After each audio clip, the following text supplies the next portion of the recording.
Oh, by the way, we weren't live, but we're live now. So the stream is on.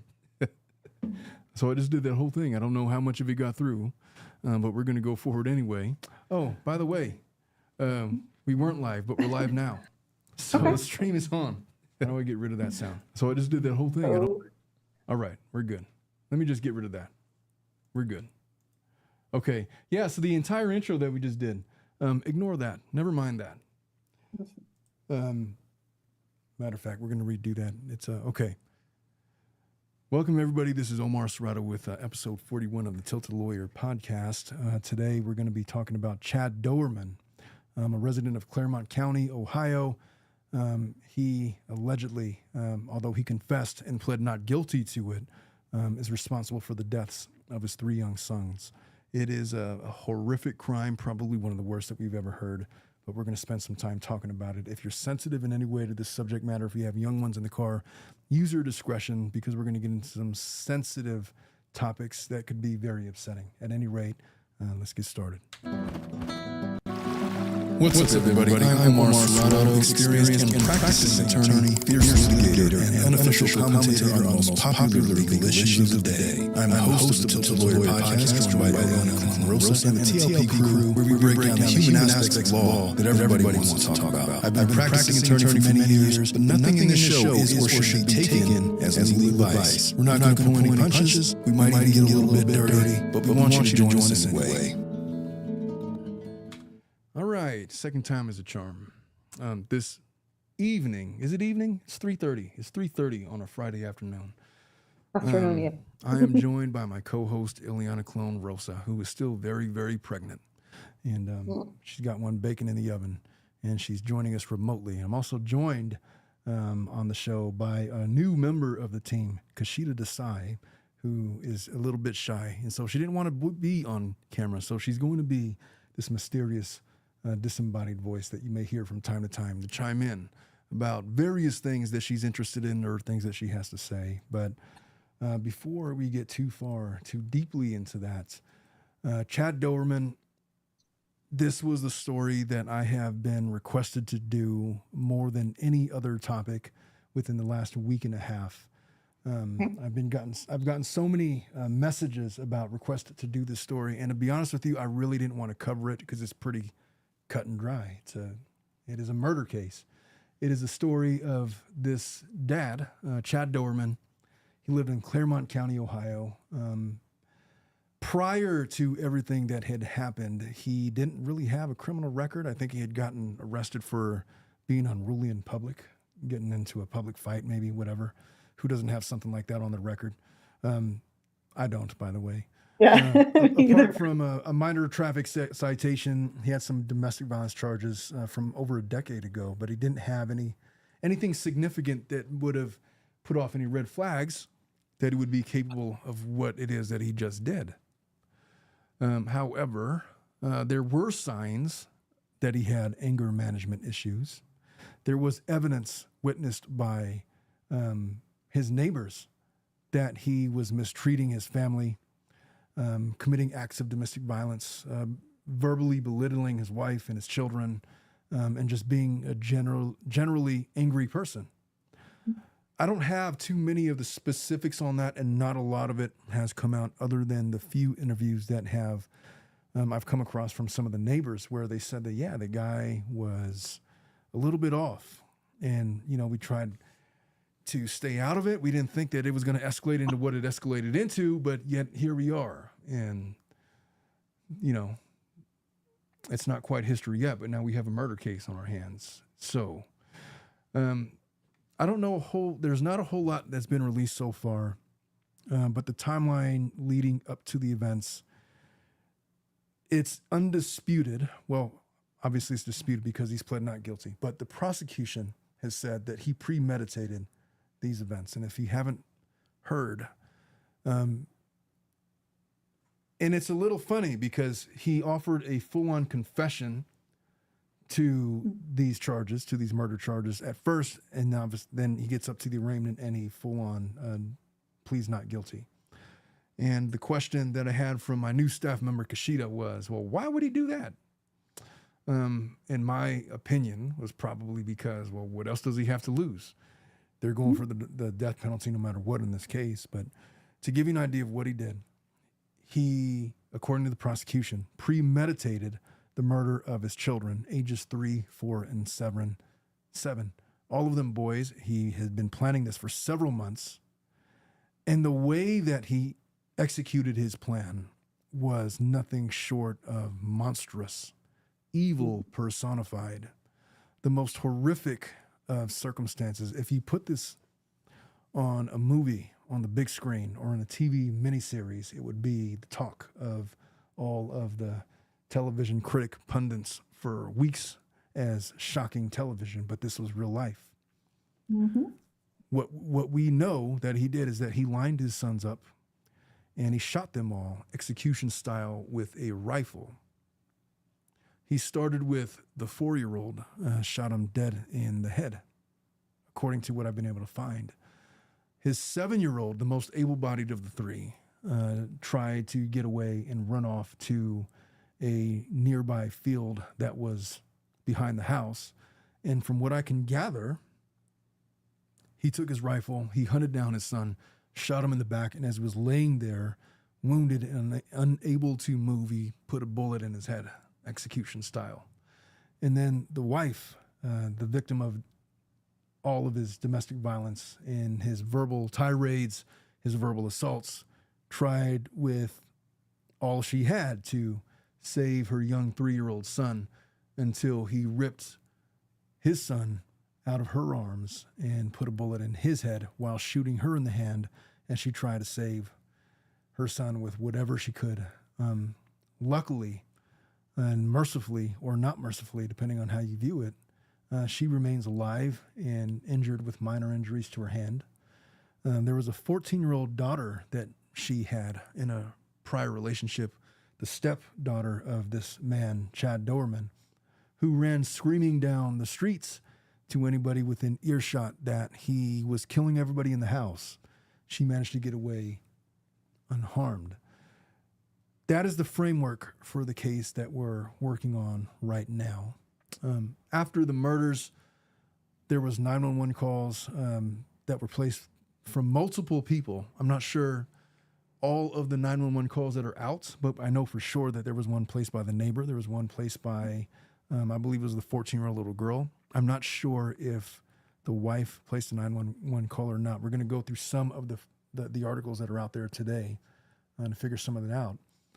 There's body camera footage that was released from law enforcement that shows the moment that Chad Doerman was arrested. So after he committed the acts that I've just described, he was sitting peacefully on the porch, seemingly without a care in the world. And he surrendered himself to police, didn't put up any fights, made sure that they knew that he wasn't trying to hurt them or do anything. And if you've seen the body cam footage, and maybe we'll play some of that on later on in the show, but there's the footage that's been released. There's little black boxes covering the dead bodies of his sons that are laying strewn about the yard amidst their toys, bikes, things, they're young boys. And he's just sitting there peering out at the dead bodies of his children, waiting for the police to get there, and then he's arrested. And there was a moment, obviously they're very rough with him. They knew that there was gunshots. They knew that there was injured people. So they approached him with guns drawn, ordering him very vigorously to get on the ground, and they arrested him.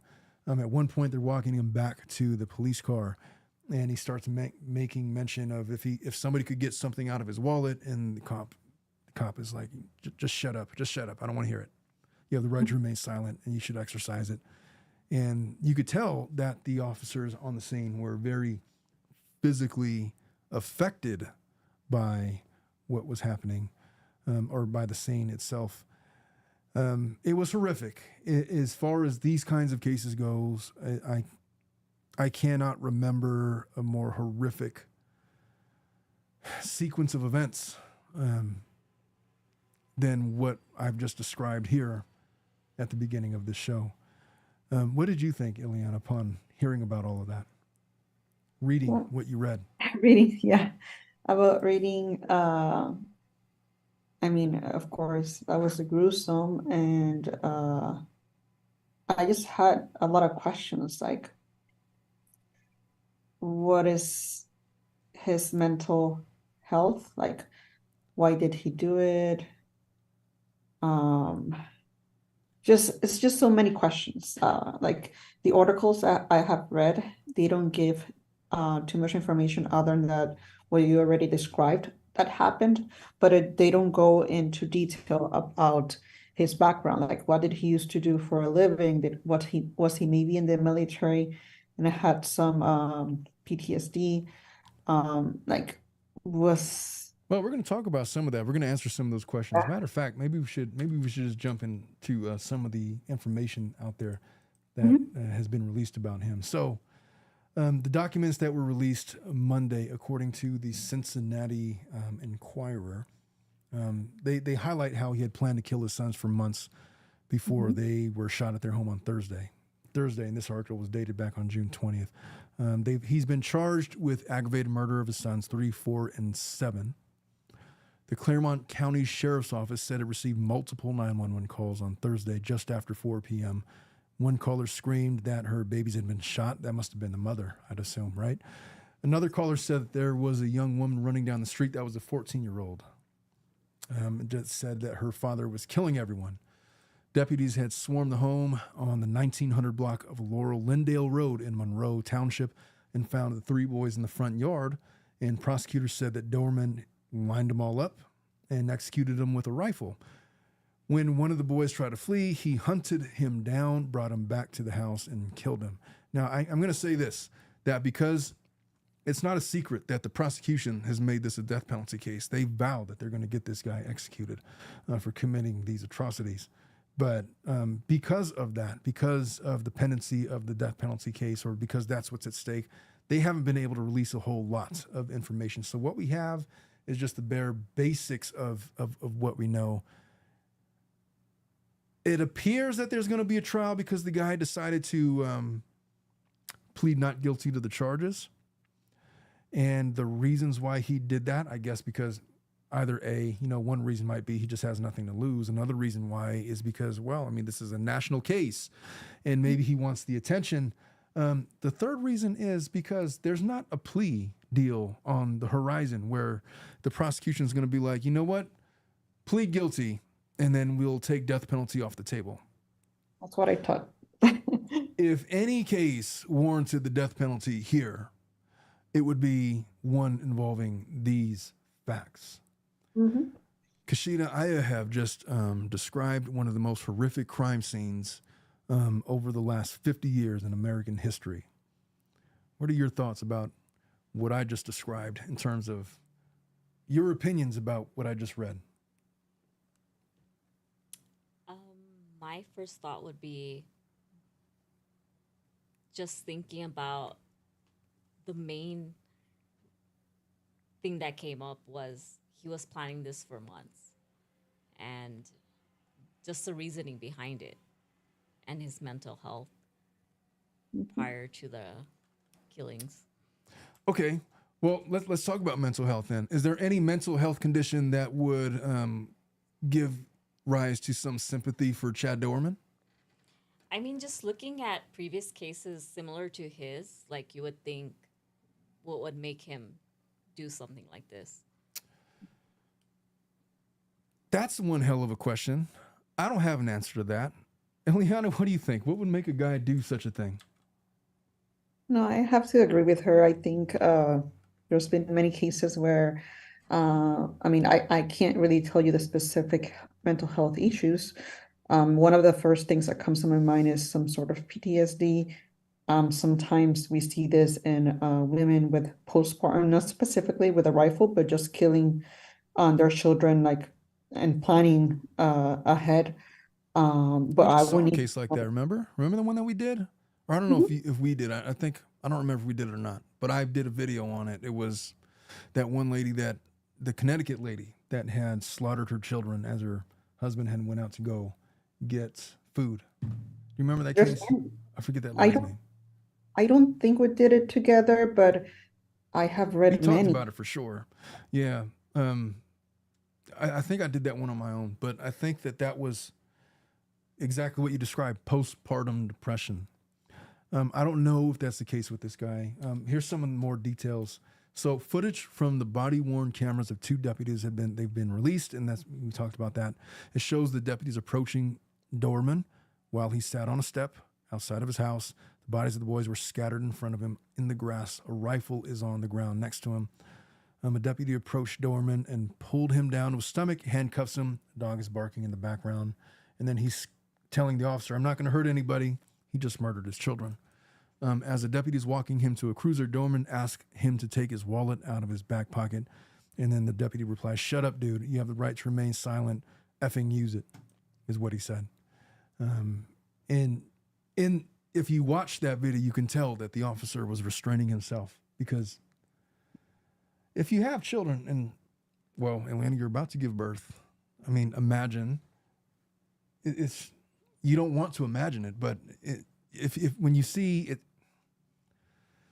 it's something about seeing dead innocent children that would, if there's any semblance of something that's going to set somebody off, that would be the one thing that I could think And you of don't, that would cause you to lose composure in that moment, and maybe take that guy out to the back of a field, one of those fields, and just say, oh, I don't know, it was an accident.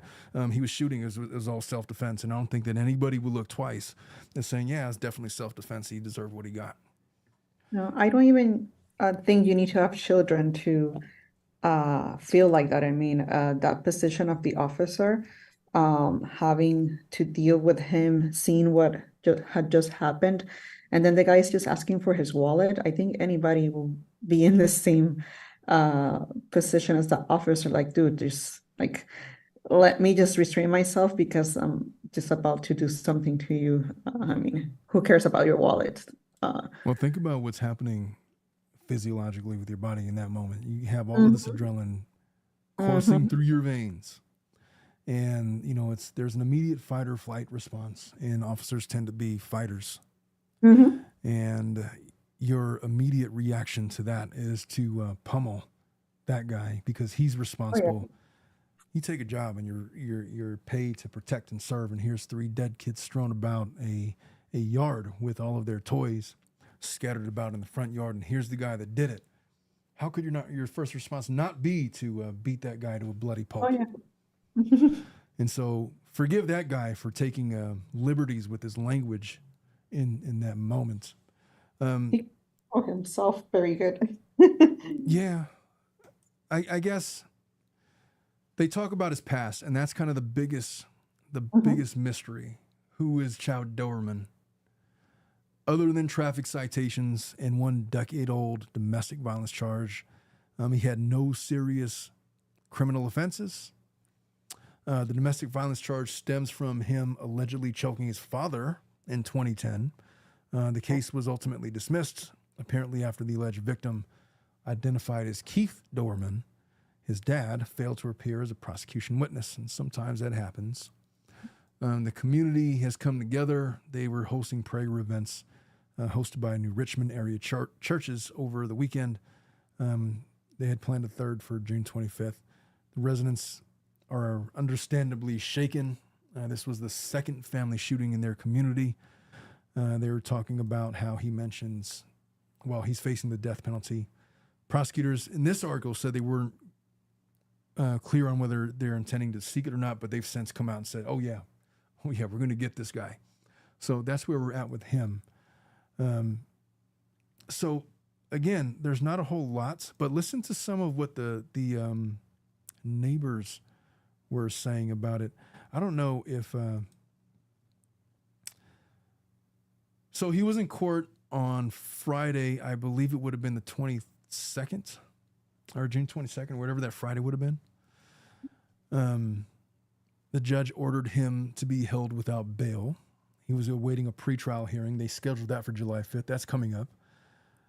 He was indicted on 21 counts after confessing to executing his sons and obviously later recanting and pleading not guilty.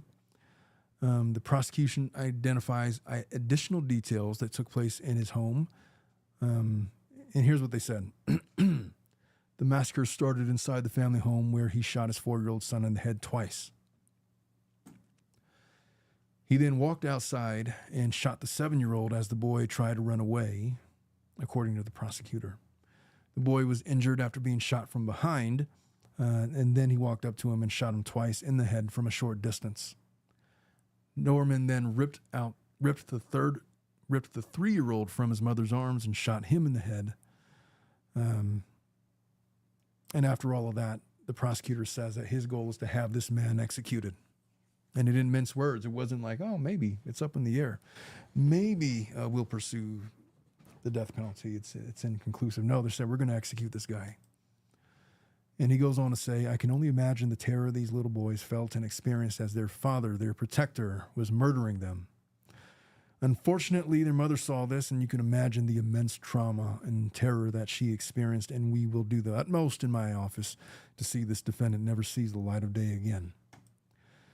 So,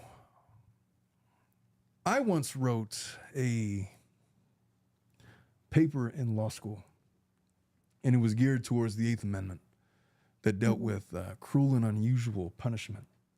I argued for an expansion of the death penalty to deal with these specifically heinous and horrendous crimes, and this would fit the bill, as in maybe death is too good for this guy.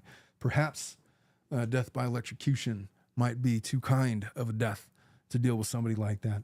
Perhaps the gas chamber, where death is usually over within the course of 1 to 5 minutes, is too kind of a way to pass for him. Could it be possible that maybe we start bringing back medieval tortures for some of these killers as a possible deterrent against such conduct? And there's all kinds of philosophical discussions to be had based off of that subject matter, and we had those in law school. And but I was steadfast in my belief that not only should we bring back those things in certain types of cases, but we should extend the death penalty to include violent rapists, violent child molesters, and those kinds of people. What do you think? What was your opinion? Okay, if I asked you that question about your opinions about the Eighth Amendment, what would your opinion have been before learning about this case, and what would your argument now be, knowing that this case exists? I have to say that I have always had kind of like a very similar perspective, or I guess idea or opinion about the death penalty as you. I think there's certain cases where death is just an easy way out, and I would have liked for people just to suffer and staying in jail. I mean, at the end of the day, it doesn't matter if it is one of the worst jails in the United States. Still, they live pretty comfortable compared to a lot of people that are out of jail. So sometimes, I mean, not sometimes, but I think there should be another type of punishment, and I agree it should be What something would the punishment be? What would you do? You get to pick it. Go ahead. Any punishment you can think of. What is it going to be? some sort of long-term torture. Okay, you got to be specific, though. You're really angry. You're very vociferously angry at this guy. And you get to pick to be the author of the punishment. What are you going to decide? I will say I will start by, I don't know, cutting off some fingers little by little. And then just like no anesthesia, and then another day, like I would probably give the same death that he gave to his kids. Oh, that seems too quick. That seems too quick. I don't think he deserves to be executed that way. He just lights out in a split second? Depending on where you're shot. Oh, so you're thinking more like Pulp Fiction style. Pulp Fiction style, where, do you even know what that movie is? I've heard of it, but Okay. yeah. Eliana, do you know what the movie is? I've heard of it, but You guys I are have both fired. What the F? I don't think it's from my time. And if it is, it's probably some sort of. It was in 1994. You're not that much older than me. It was definitely in your time. I'm just going to say there's this scene. I'm not going to play it for the show, but it's a scene that involves a violent sexual assault. And one of the guys escapes, Bruce Willis. And then he's going to exit and run to safety, but instead he sets his sights on the person that's sexually assaulting his mortal enemy. And so he grabs, at first it was a shotgun, and then he grabs, I think it was a baseball bat, and then he's like, oh, wait a minute. There's a freaking sword right here. So he takes the sword, and then he walks back in, and he sneaks into the place, and then he slashes one of the guys, and then the guy is actively sexually assaulting Ving Rhames, the actor. And as he's doing that, the officer that's doing it turns back, and then he looks at his gun, he looks down at Bruce Willis, and he's holding his sword, and it's like, go ahead, pick it up, make a move. And then he's questioning whether or not he should, and then Ving Rhames gets up, and then he has his own ideas, and then he says that he's going to bring in his cohorts, and we're about to get to work on this officer with a pair of pliers and a blowtorch. And then he says, we're about to get medieval on his ass. That's what he said. And so that is the torture that I have in mind. As graphic as it was, I think it's appropriate in this particular case. I don't know. What do you think about that? I just looked up the movie. First of all, I wasn't of age to watch that movie at that time.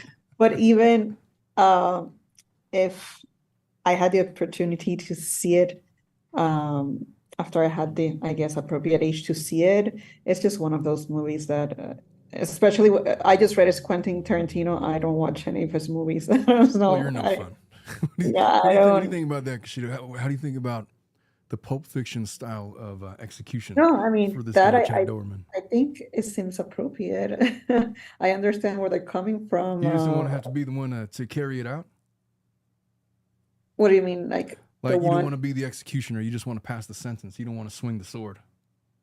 Oh, I don't know. Never really thought about that. Like whenever I think way about too far out in the weeds on this particular subject about how we're going to execute Chad Doerman. Appropriate nonetheless. I think it's kind of like that one movie where if you have one day to do whatever you want. What is it called? Where Groundhog Day? No, where murder is. Oh, I know what you're talking about. I think I know what you're talking about. Was it like a Black Mirror episode or something? No, it's a movie. It's where if you have one free day to do whatever you want without consequence. Consequences. Oh, well, let's assume that there's no consequence. You can do whatever you want to Chad Doerman. We're just going to shut the doors. You don't even have to tell us what you did. Whatever you're going to do will be done. I remember the movie name now. It's called Purge. I'm not sure if I've seen Purge. I think I might have started to watch it, and then I just didn't because I did something else. Okay, well, in that movie, it's allowed to have one day, no rules. Free of consequence. Free of consequence. Whether the person is evil, didn't do anything bad or not. You're allowed to kill anybody. Well, that seems like not what we're talking about. Not what we're talking about, but I'm just saying if you as a person had an option to do that to your worst enemy, and your enemy being this guy who made this heinous crime, I mean, you would do the worst things possible to him. Well, if there was a guy that you had that envisioned for, I would save it for Chad Doerman. Especially if you knew that he did this crime to his own. Have you seen his mugshot? Yeah, I have. It's not nice. It's anger-inducing, to say the least. Getting back to this, when the prosecutor made his declaration that he's going to, I just want to make sure I didn't miss anything over here. Oh, so Bennett, there was so in court the judge asked Doerman if he understood all of the charges against him, and then he calmly answers, "Yes, Your Honor, I do." Bennett said, "Legally speaking, a person can commit aggravated murder in multiple ways against the same victim, and each one is a different charge, potentially leading to a conviction. In the act of kidnapping a person, you killed someone, and then you kidnapped a person to kill them, and then that person is under 13. That's 3 ways you can get aggravated murder." He said 3 different charges of aggravated murder for each of the 3 children, added up to 9 charges though Bennett said Doerman could only be sentenced for one per child. And it doesn't matter because each one of those charges are going to carry life. And they're not going for life, they're going for death. And so who cares about any of that? He's charged with 21 different counts of stuff. What do they add up to? A whole lot, where he's never going to see the light of day, no matter what. But that's what he's facing. In addition to that, let's see if I could find more. Let's talk a little bit more about the timeline, which is most interesting. So The search for the missing Titanic submersible ends as what debris. was that? Jesus. The Titanic. I thought that was you, Ileana. I was like, No, I'm why here. did you get so excited all of a sudden? Started talking about the Titanic. Okay, so this is from I guess it's the New Zealand Herald.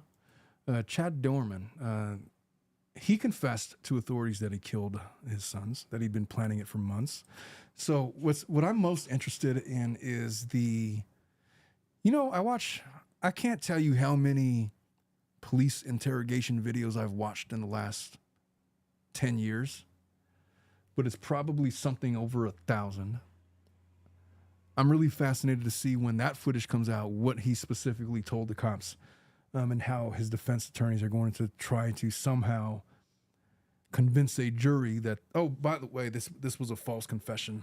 I'd imagine they're going to probably say, well, the police were being really brutal with him and they were bullying him and they bullied him into this confession. And then they're going to see the body cam footage where he's sitting there. I'm just so curious about what kind of defense he's going to try to put up. But that interrogation footage is coming out at some point. So he's 32 years old. He confessed to planning and carrying out the deaths for several months. He admitted to lining them up before executing them with a rifle. And they go in more about the accusations. The Clermont County's chief prosecutor of municipal court, David Gast, he said during Doerman's arraignment on Friday that one of the boys tried to flee. That's been well documented. They set his bail at $20 million. You can't really set it any higher than that. And in a case like that, I wonder why they just don't say no bail at all, because if he's facing death, that's pretty much the ultimate flight risk. I mean, what are you going to do? You're going to argue that he's got significant ties to the community, that he's got a job and he doesn't want to lose his job? Just say no bail. Just say what you mean. Just say what you mean. So they get into that. The prosecutor describes these killings as the worst crime he'd ever seen. I got to tell you, Eliana,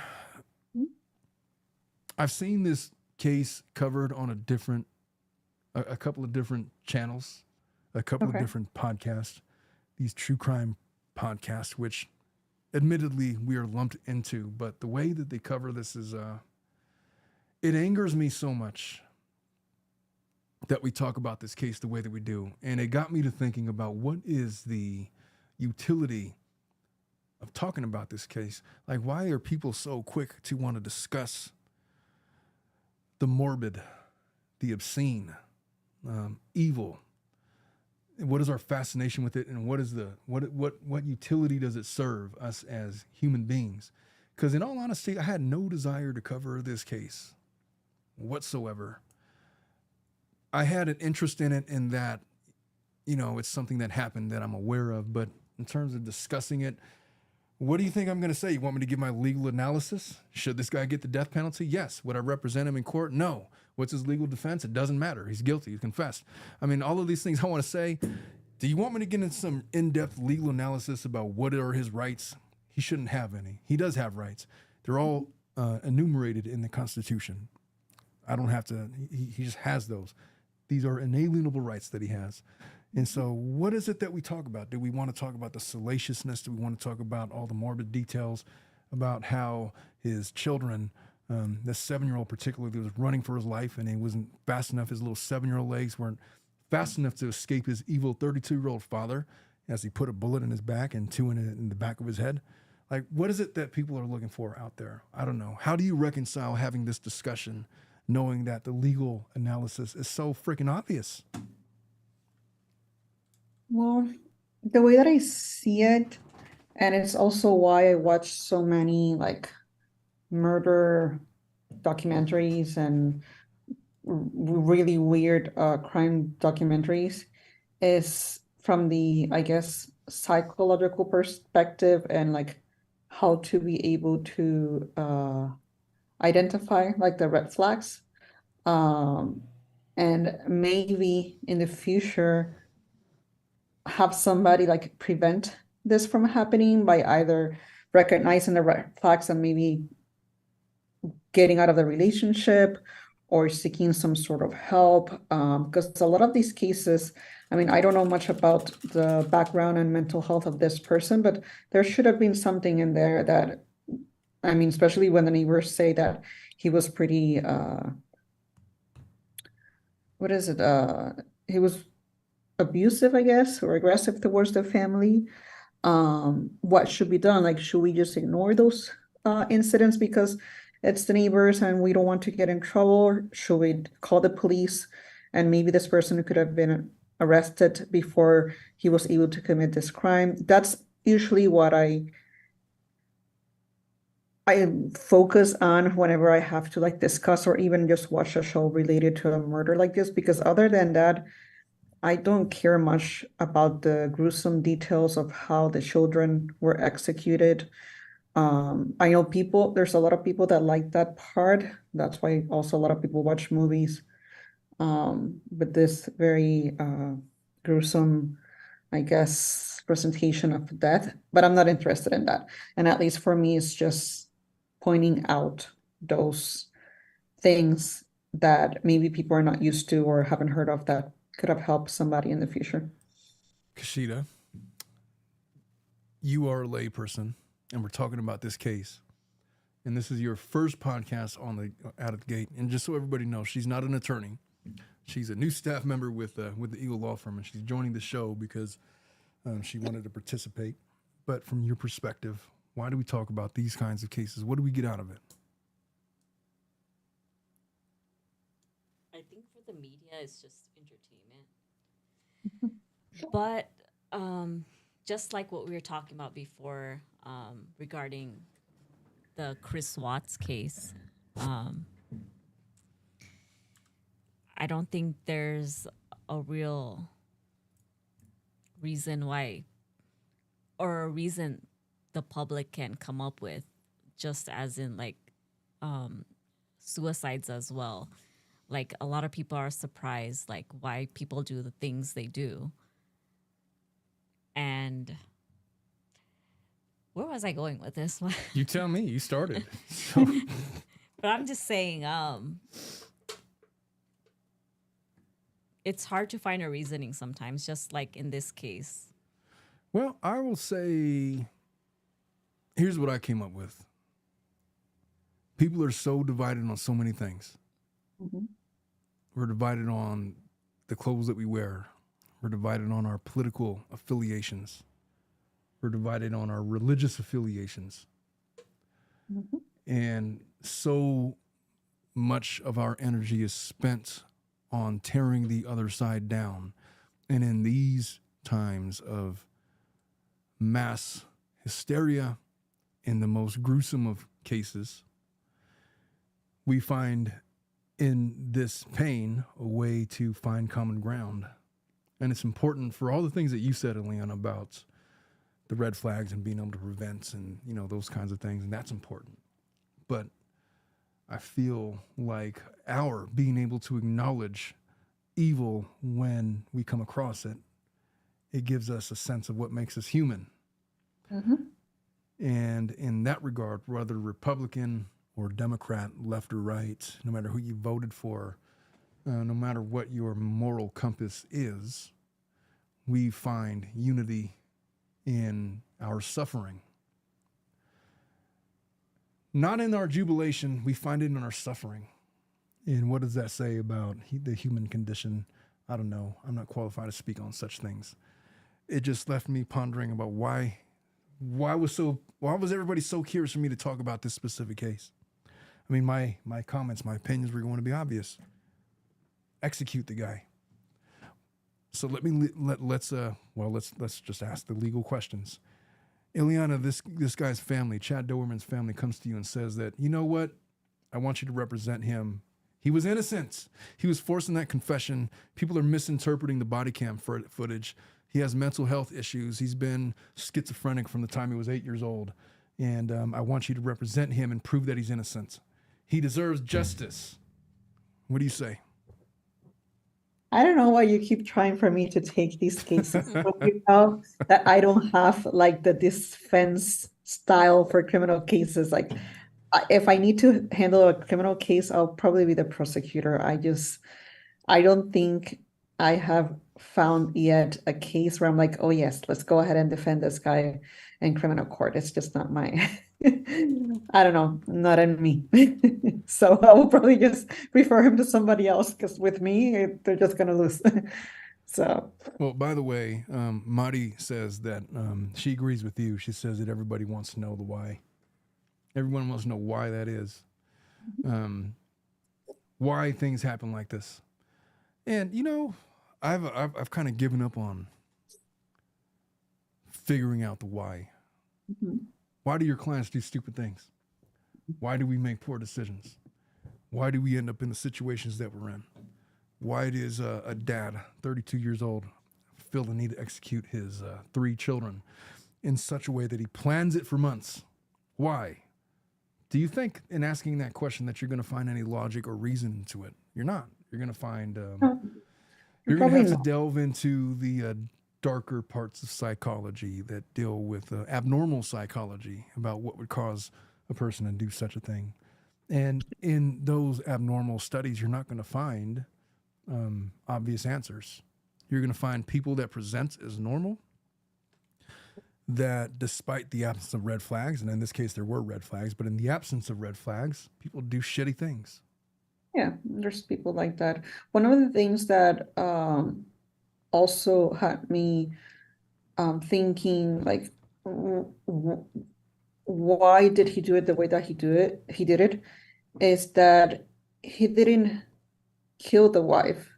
He just killed the 3 male children. He didn't do anything to the stepdaughter. I don't know if he was planning to do something to the stepdaughter, or and she was able just to get away. But a lot of these cases, usually it's a murder, suicide type of a situation. But from what I have read, he didn't do anything to the wife, and he just sat there, like just waiting for the police to come. Like, he must have had some sort of reason why, even if it doesn't make sense, why he just had to kill the boys. Like, are we going back to Lori Vallow? We thought that they were demons. Who knows? It could be something like that. Because I agree with you. That was my biggest question. Like, why just the kids? Why not the mom? He obviously had opportunity to shoot the mom, and he shot her in the hand. Exactly. And Maybe he I had mean, bad aim. Maybe he did have bad aim. I don't know. It's curious. And I heard that he shot her not even in the hand. It was like in the thumb. But I feel like he had good enough aim to hit a moving 7-year-old from some of a distance. I feel like if he wanted to, he probably could have killed her. Yet he didn't. And he wasn't trying to. He was once he finished off the 3-year-old, he didn't go back looking for the 14-year-old. He didn't go back looking for the wife. He sat his ass on the porch and waited for the cops.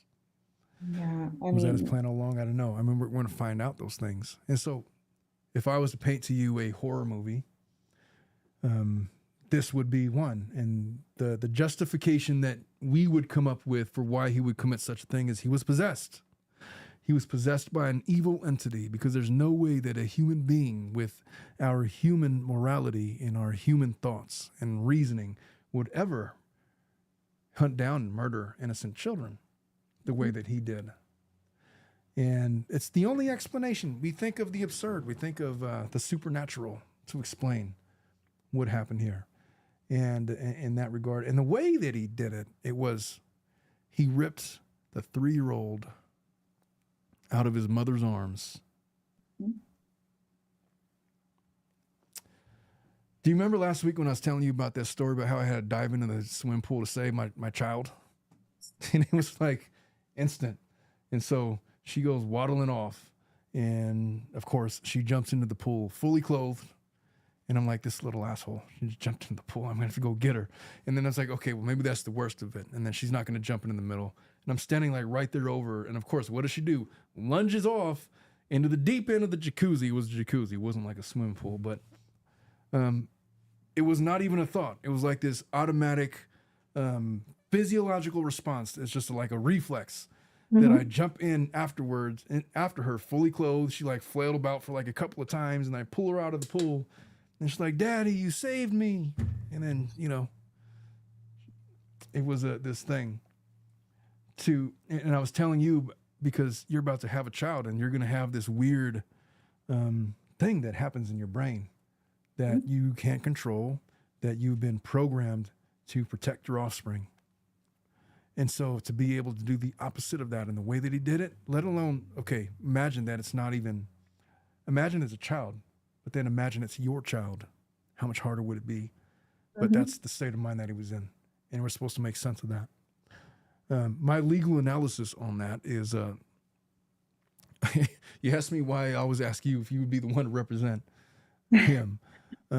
Well, ask me the same question. I ask myself the same question, and I would tell his family that you can kiss my ass.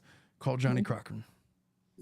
Call somebody else. Call, I don't know, celebrity defense attorney. I don't give a shit, but I'm not taking your case. Just from what we know, that apparently there was a history of domestic violence, none reported. I'm talking about what the neighbors said about the fights and all, and how he mistreated her, the wife. The only thing that I can think of is that he wanted to punish her and make her watch the killings. And in those cases, usually the person, they just switch and they're not thinking about the children. They are just thinking about themselves and revenge. And I mean, it doesn't mean that they're right in their mind, but it just happens. And I don't know, but you probably have seen it in a lot of the domestic violence cases where these people, they just get completely blind, and they go into this rage and they just forget about what is logical and what is right, and they forget about the kids and they just focus on whatever they want to hurt. And it's usually the spouse. And it just unfortunate, but it happens. Well, that is certainly in domestic violence cases where parents just want to hurt the other parent as much as they possibly can. What could she have possibly done to this guy to deserve watching her children be executed? I don't know, but you're probably right. In terms of motive, is probably some hatred towards the mom, and he wanted to punish her by in the most evil way that he could imagine, and that was it. And I guess, I mean, that'll do it. That'll do it. I don't know, Kashida, what do you think? No, I agree. I think it's just about a lot of anger there and just about probably just about hurting her. Not sure what went on between them, but just about revenge or how much he could hurt her. If I'm guessing for a motive, that would be the closest thing I could come up with other than he was possessed by a demon. But that's because I've seen those kinds of cases before. And I don't know. It hasn't happened a whole lot in my career where I was asked to represent a cold-blooded murderer like that, where you're staring in the face of pure evil. And I've told you, and I've mentioned many times on my show about my experiences with it. But it's always an unsettling thing when you're sitting across from somebody that you sense is devoid of a soul. And I don't know, I haven't sat across from this guy, but you know, he has representation. Somebody's representing him. Even if they didn't want to representing him, he's entitled to it. And I would even argue that, you know what, Your Honor, I want to be thrown off the case because I can't get along with this guy, or I don't believe in his case, or whatever. In some cases, the judge might just say that, well, he's entitled to representation and you're it. So in that case, he might even hope that he decides to represent himself, so you just don't have to, which I suspect that this guy is something that he might do. We've seen those kinds of cases before where you have the worst Other than this case, there was another case that happened not too long ago where this guy was mentally disturbed. He had just joined the Nation of Islam. Not Islam itself, not the Muslim religion, but the offshoot Nation of Islam, started by Elijah Muhammad and that group. And he was trying to get his wife to convert, and she refused. And then he killed her and beat her to a bloody pulp. After shooting her with a shotgun, there was a 911 call on it. And after that, they had an autistic child. She was 9 years old. And she was nonverbal. And he goes in there and murdered her with an axe. And then set her body on fire. And then he went after his son. His son was like 9 years old. And he stabbed his son to the point where his insides were hanging out and he's trying to hold them in. And he tried to light his son on fire. And then the cops got there, saving that young boy's life. He lived. And the building was on fire. And then they go in and it was this horrific scene. I mean, I don't know what's worse, this case or that. And it doesn't matter. But in that case, the guy represented himself and he had standby counsel, which I guess if you're a public defender is probably best case scenario if you're not wanting to represent this guy. I guess I don't know. I don't even know if you've heard of that case, but it happened not too long ago, back in 2021. The incident occurred back in 2018. Okay. The trial took place in 21 after COVID and all of these things had delayed it for all of these years. The boy has since been adopted by one of the detectives that was working on that case. He's 11 years old now. Actually, I think he might be 12. And in the midst of him representing himself, he cross-examined his son, the guy that the boy that he tried to murder by stabbing him in the abdomen a couple of times.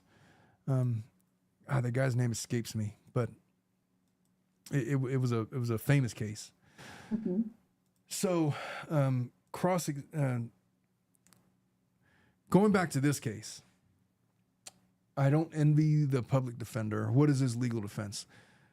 If I were to put together a legal defense for him, it would have to be something like he was obviously mentally disturbed.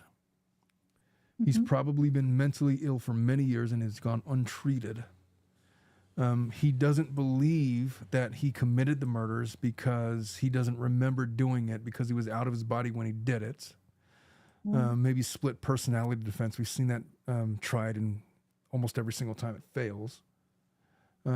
Or because he thought that his children were demons, he didn't have the requisite intent to murder. It was imperfect self-defense, and so therefore reduction of charges from first-degree murder to manslaughter, which is not going to work because he's admitted to planning it for months prior. But it's going to have to be some kind of insanity plea. It's going to have to be some kind of similar to what we saw in the Daybell case. But if he's going to plead insanity, he has to show the problem that he's going to have with that is if he was cognizant of what he was doing enough to understand the difference between right and wrong, and he's been planning it for months, showing that he had the ability to plan and that he had enough sense to come up with this plan and execute it and follow it through. And I'm sure there's going to be a lot of other evidence. It's very difficult to prove death by insanity. There's a show that I listen to. It's another podcast, Psychology of a Murderer or something like that, or Criminal Psychology. And this lady, she talks about when there's genuine cases of innocence by way of insanity, there is a distinct difference between people that are genuinely mentally disturbed because they generally have no recollection of what happened. And when they're told of what they did, there's this visceral reaction as if they really weren't in their body when they did that. And it happens on a very small percentage of those claims. And it's very distinct. You can't fake insanity and say that I didn't understand what I was doing. I didn't know the difference between right and wrong, but I did these things. But hey, I plead not guilty because I know that was wrong. It's this circular reasoning that doesn't work. But she says medically, from her expert opinion, Candice DeLong or something like that is, I think, the lady's name. But she says there is a distinct difference in genuine cases of insanity where those pleas have worked, where there's been professional diagnoses that went along with, that made sense with what happened. This guy is not going to have anything like that. So when the trial commences, I'm not sure. They haven't planned a trial yet. I'd imagine they're going to have to take this to a preliminary hearing or grand jury before they get there. But I imagine probably in 6 months we'll have a trial and we'll get to the bottom of it. But it might be like that one case. We were just talking about that case. What was that guy's name? Christopher Watts. When he initially pled not guilty, but then he pled guilty because it was funny with him. They sat him down with the interrogation, and then as they were interrogating, he was denying that they got him to confess because he failed the lie detector exam. But then he pled not guilty anyway, but then he changed his plea back to guilty. And then after he pled guilty, he tried to vacate his plea and saying that he didn't know what he was doing or ineffective assistance of counsel. And then the judge basically told him to go pound sand. Go try that somewhere else. This will be the same thing. Well, if you were on trial for your freedom for the rest of your life, and they're literally moving to execute you, I'd imagine you have nothing better to do for 24 hours of your day. He's going to be in maximum security, I hope, confinement, where he's going to have 23 hours on lockdown, 1 hour for. He's going to have nothing but time to go do whatever, and they're going to give him access to the public libraries. So I imagine he's going to figure out what an appeal is. I'd imagine he's going to look up criminal defenses. He's going to look up a whole lot of things, and he's going to probably discuss all of those things with his criminal defense attorneys, and they're going to say, no, you can't do that because that's a stupid argument because of X, Y, and Z. And then he's going to be like, you know what? My attorneys are stupid. I'm going to represent myself. Like we saw with Darrell Brooks. That's why he ended up representing himself. He thought the sovereign citizen defense was going to rule the day in his case. And up until his sentencing, he was still saying that the state hadn't proven jurisdiction, and so, or whatever he kept on saying. I don't know. But it's going to be similar in this case. The guy's going to, I'd imagine, it would not surprise me at all if he ended up representing himself. I hope he does. It'll be, well, I don't know if it'll be a quick trial or not. It'll probably be a couple of weeks, but I just know that there's not a plea deal for this guy. No. There's not an instance where the prosecution's going to be like, you know what? If you plead guilty, we're going to take death penalty off the table. There's no chance. This is the one case, if there ever was a case, where there's no negotiating. We're going to see to it that you're executed. And if there was a Pulp Fiction method, then we're going to use the Pulp Fiction method. Take it back to the 1400s, death by burning at the stake, or death by, I don't know, what are all the medieval tortures that you could think of? You ever been in medieval times? The guillotine? No, that's too quick. That's over in like an instant. The guillotine, they originated Not in if France. it takes a few tries to chop off your head. Oh, if they use a blunt blade or whatever.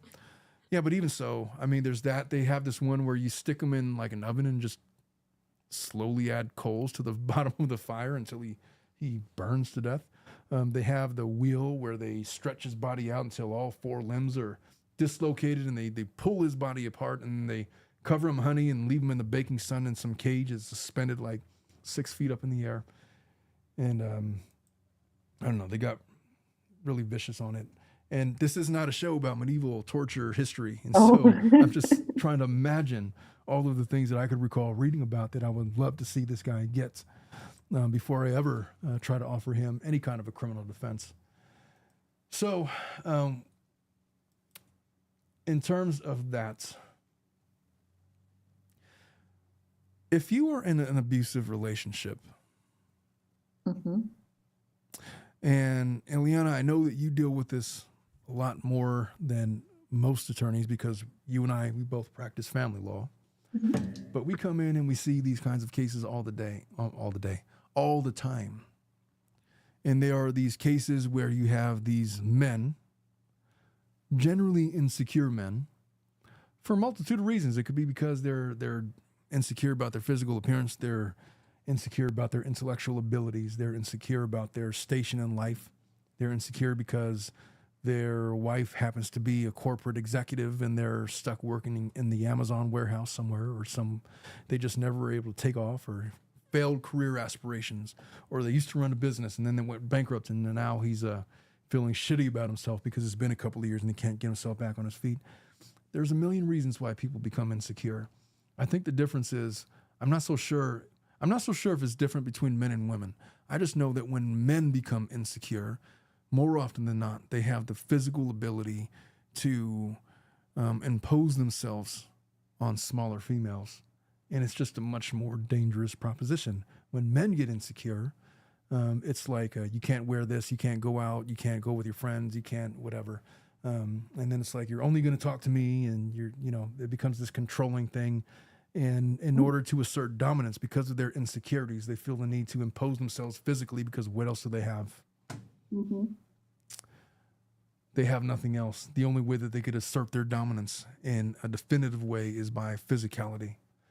And it appears from what the neighbors were saying about this guy that he was a practitioner of ridicule of his wife, that he would constantly put her down and treat her a certain way. And not only that, it wasn't limited to his wife. It expanded to his children.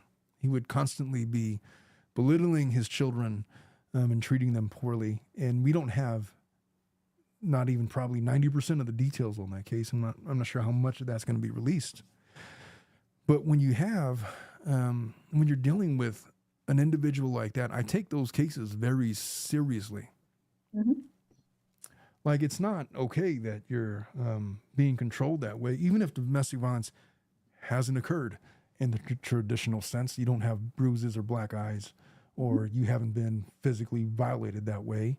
It doesn't mean that it's not going to end up that way or something much worse. There's nothing more dangerous than a scared male that believes that the only way that he could get his point across to a smaller female is through physical violence. And you exacerbate that with his inability to control his own emotions to the point where he's verbally abusive, and now he's in his head and he's giving himself all of these affirmations that what he's doing is justified because of whatever he thinks it is. She talked to her mom too long on the phone. She talked to her brother too long.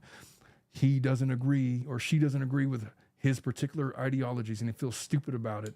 Whatever it is, he gives himself all of these affirmations about why he's justified in doing what he's doing. And the longer that goes unchecked, the worse that behavior gets, until it potentially ends with the death of somebody.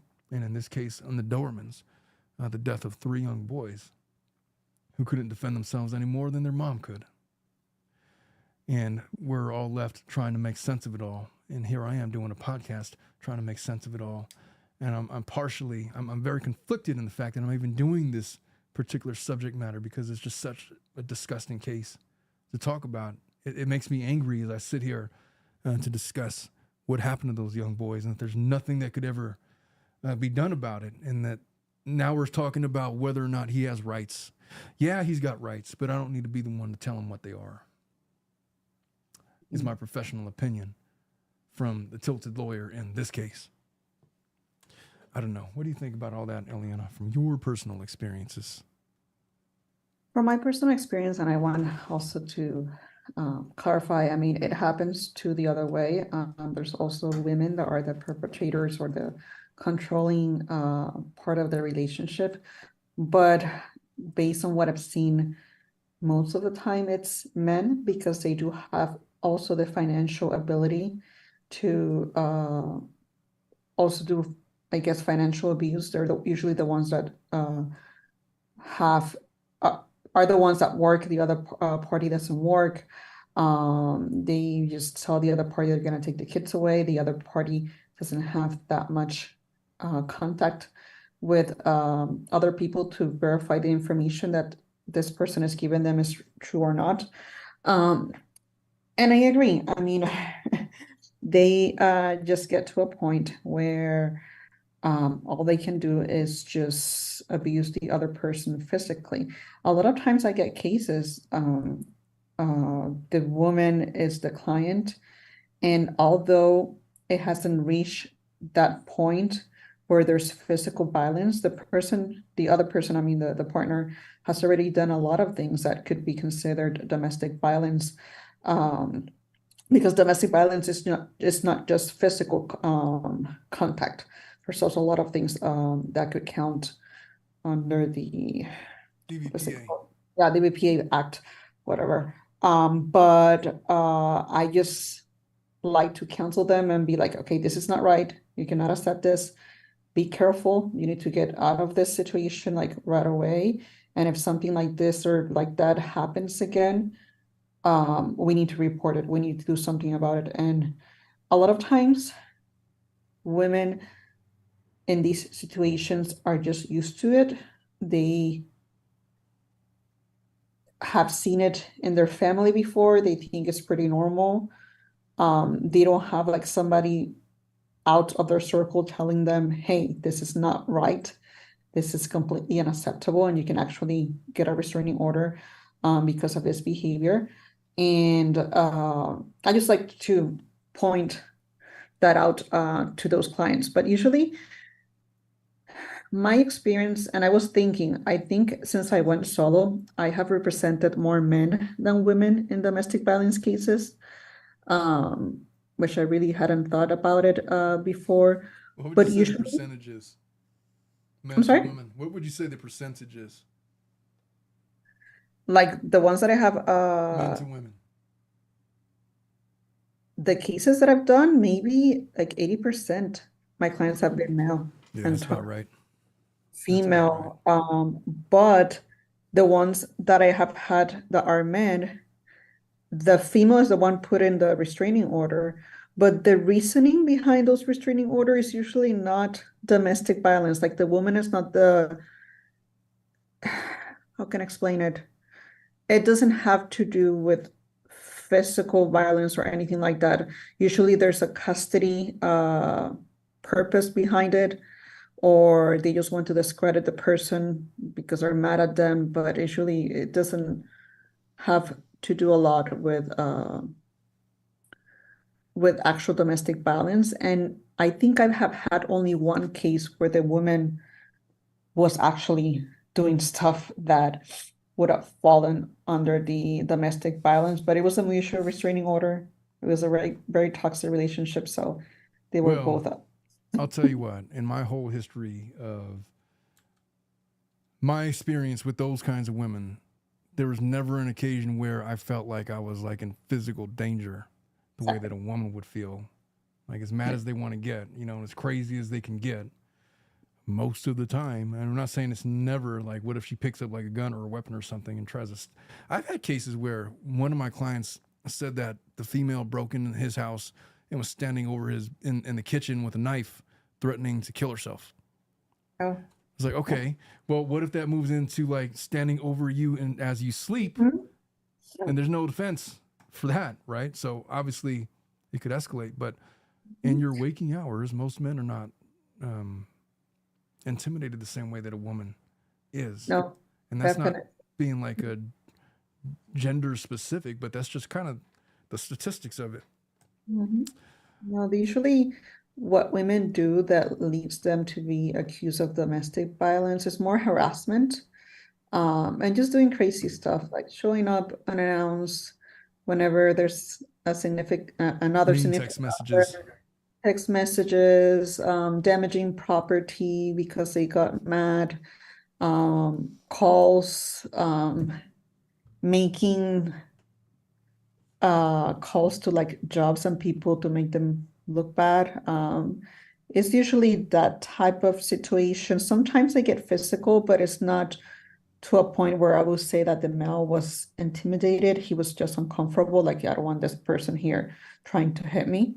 Yeah. But the other way around, yes, it's very scary because usually the men are bigger physically, and there's been some sort of like control or physical control, and it's scary usually when it's the other way around. Kashida, what do you think about all of this whole talk about the differences in how men and women are and these kinds of, and the way that it could escalate? What do you think of everything we've just been saying from your perspective? I'm curious. I know from my perspective as a lawyer, you know, Leanna's the lawyer, you know, it's difficult to realize that, you know, there's lay people out there and they have different perceptions. I'm curious what you think.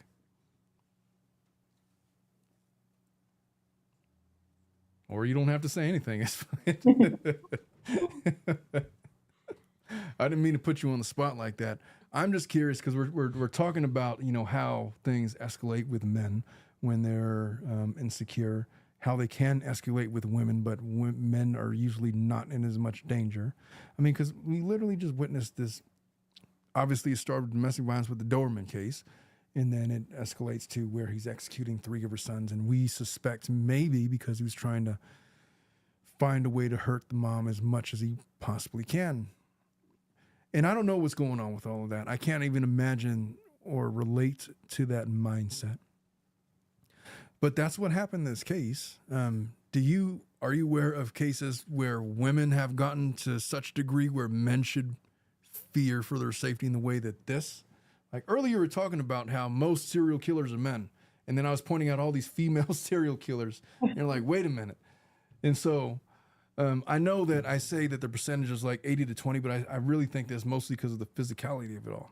Yeah. What do you think about all that? Elaborate more. Well, it's just this proposition that, you know, most domestic violence is committed by men. What about women that commit domestic violence? Do you think that that is something that gets ignored in general society? Do you think it's something that is improperly dealt with because we're so caught up in gender roles that we disbelieve any male that says that they're being violated domestically by another female? I think so. How so?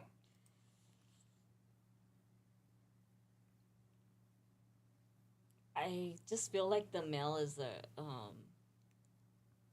more prevalent, and like women saying, "Oh, he's being stalkerish," or so and so, Yeah, well, in the cases that, or you know, jealousy involved, I guess. jealousy is always the biggest one, right? And it always plays into insecurities. And women can be just as insecure as men. It just manifests itself much differently. With men, well, I don't know. Do you think that, I'll ask, since both of you guys are females, would you say that jealousy manifests in women as anger the same way it does with men? Or is it just that they are less able to do anything about it if it's anger and there's less consequences as a result?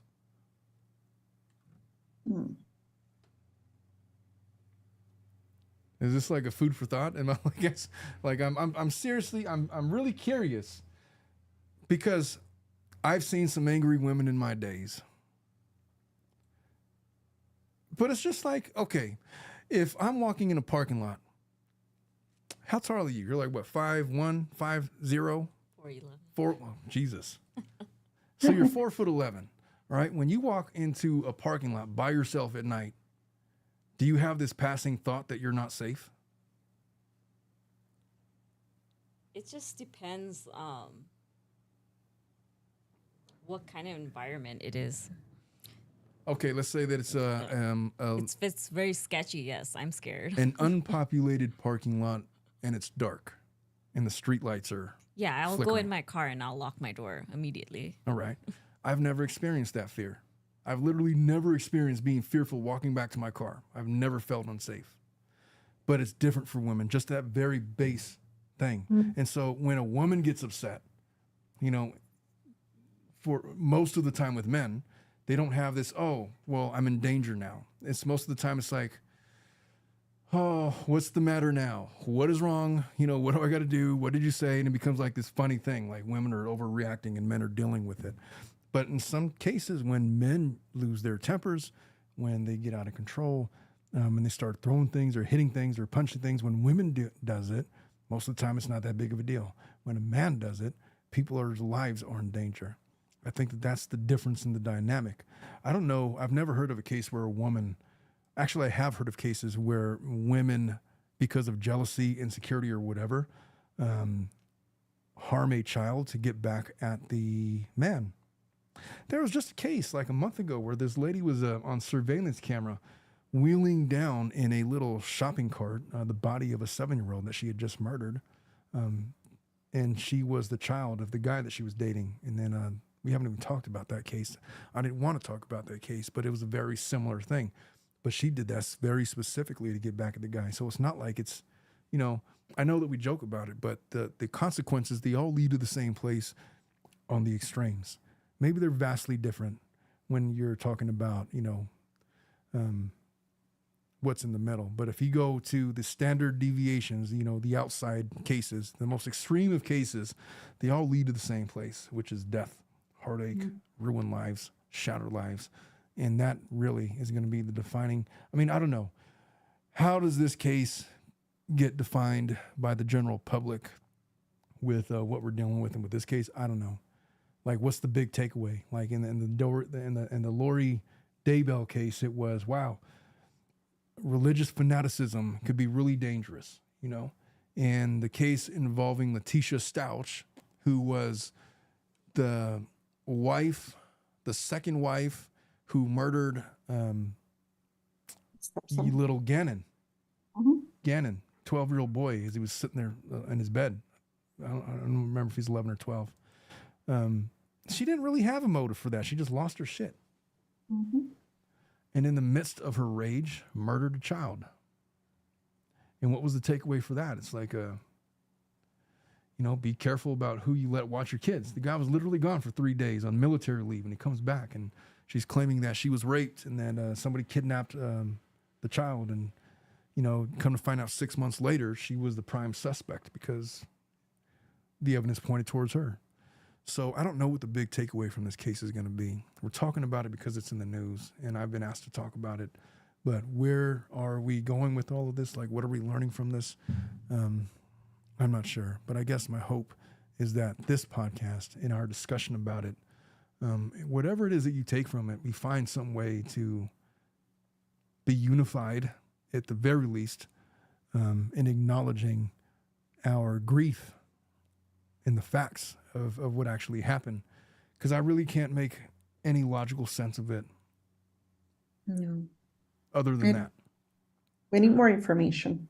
Well, we're going to get it for sure. I mean, this case is maybe a couple of weeks old.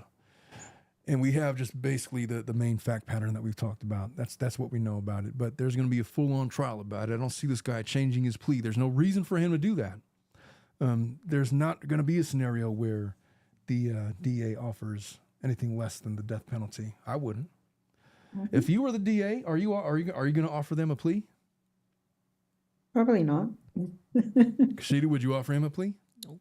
And if you did, then I imagine that the chief DA would say, no, you're not. You know what? You're off the case. Get out of here. Yeah. You're finished. Let me take over. I'm going to take over. Yes, he confessed already, so that's like... Yeah, this case has already become political. There's no politics that would allow for the DA to do such a thing. There's no, if you believe that you can obtain justice through the death penalty, which I'm not even so sure about. I just know that it makes us feel better to think about it and talk about it. We just had, I want to say we spent like 30 minutes talking about ways that we would torture this guy within the confines of the 8th Amendment, on how we would do it with this guy. But, you know, this was the case. That was the case. Eliana, I think it's time to wrap up. Yes. Ladies and gentlemen, this has been episode 41 of the Tilted Lawyer podcast. And if you've been listening to us from the beginning of the show all the way through to the end, thank you so much for listening and being a part of the show. We have, I can't pronounce this guy's name, Sunaviv. I'm going to call him Sunaviv. He's one of our big commenters, but he says, I'm 6'3" and I've never been afraid of a woman. To be honest, I haven't been afraid of most men. And you know what? I'm like 5'11", and I concur with this guy. I'm not even 6'3". I'm 5'11". I've never been afraid of a woman. But I fully acknowledge that there are women. So I have a wrestling background. I'm fully aware that there are women out there that can whoop a man's ass with little effort. I know that they're out there. I just haven't encountered one. I like to think that I have the power, but I don't. Well, you can think Regardless, that. I mean, you can I'm think 4'11". that. You can think that all you want. My wife thinks the same thing. Sometimes, like, she'll get to wrestling around, and then I'll do like a move, and then she'll be like, you know what? I'm just gonna play dead. she'll just say, I'm just gonna play dead. Like, what's the point? But she'll try. Like, she'll try her very hardest, and it just won't, it's never going to work. But I agree with this guy. He's a big guy. I'm not as big as this guy, but I've never been in fear of a woman. Whether or not, even if it was like Ronda Rousey, like I feel like she could probably kick my ass, but I feel like I could probably get away if I really wanted to. And I'm probably wrong in that. But, most men, she could probably, it's just different. It's different. It would take something like that. There was this female boxer. They labeled her the female Mike Tyson, the greatest female boxer in the history of female boxing. And they wanted to see, you know what? I bet you if we put her up against a man, I bet you she whoops his ass. They put him in a sanctioned boxing match. The first ever of its kind that I'm aware of. It was literally male boxer versus female boxer. And she's the best that there has ever been. And this guy was like maybe 115 pounds, 120 pounds, maybe. She was bigger than him. And just the differences in, she was a way better boxer than he was. Mm-hmm. And he beat the shit out of this lady for 5 rounds. It was just not even a close match. He wasn't even an average boxer. He was like a below average journeyman style. Her name is escaping me, but they've done this experiment many times. Men versus women, no matter if it's equal context, there's not a comparison. We've had testosterone flowing through our veins from the time that we were prepubescent that has changed our musculature to a sense that you guys cannot compete unless you're going to pump yourself full of steroids and the obvious health defects of that. And even then, it's questionable. So I'm just saying, I concur with Rusinev, and when he says that he's never been afraid of a woman or a man, which is generally true of most men. Now, most men who are not afraid of other men, it's for one of 2 reasons. Either because they know enough to be confident. Nessa says, Ronda Rousey could beat you up, don't lie. Yeah, she could. She probably could. But I will fight dirty. How about that? So... I would fight Ronda Rousey, but just not with anybody watching, because I don't want anybody to see me get beat up by a girl. So, but finishing up my point, most men that are not afraid of other men, it's either because they're confident because they've been in some martial art, for one, or they've never been in a martial art and they overestimate their abilities because they've never been punched in the face. So they're just in either case, delusional. In either case, most men don't fear other men because they're either overestimating or they're confident in what they could do and they know how to stay out of things. And anyway, how do we even get on this topic? It's time to wrap up the show. It's time to go. Ladies and gentlemen, this has been episode 41 of the Tilted Lawyer Podcast. Thank you so much for joining us on this show. Next week, I don't know what the show is going to be about. Maybe you guys can let me know down in the comments. And for example, this show was born about by your request. And maybe next week, I have some ideas about what I want to talk about, but I'm going to let you guys decide because you guys are the ones consuming the content. And so we love you all. For all of you out there, make sure that you lock your doors. Make sure that you keep your loved ones close. We're going to see you guys next week. Bye-bye. Bye. Thank you all for listening to the entire podcast. We really do appreciate that. And as always, you can find us on YouTube at the Tilted Lawyer Podcast YouTube channel or on your podcast area of choice. If you feel we present anything of value, please leave a 5-star rating, like, and subscribe. We always appreciate that kind of thing.